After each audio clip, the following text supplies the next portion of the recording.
Если сегодня мы можем, предположим, на цементном растворе сделать стену потоньше, но потом приходится людям покупать пенопласты и утеплять дома, потому что тонкие стены. Вот. Ну, это все из экономии. То раньше строили же, дом если строили, то его строили на века.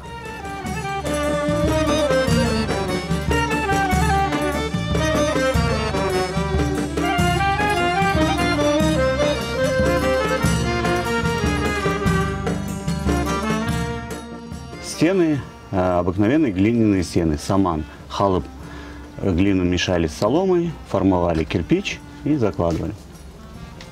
Глина плохо проводит тепло.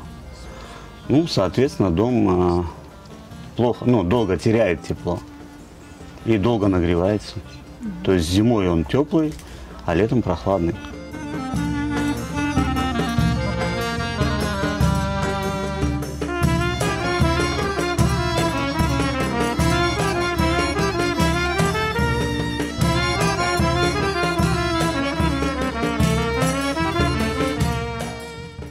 Утром рано, когда солнце встает, дом принимает первые лучи солнца, нагревается. Но если это, предположим, зима, то это же актуально. Вот, дома тепло. Но как только солнце поднимается выше, начинает припекать, все, сачах начинает работать, и уже лучи не попадают в дом.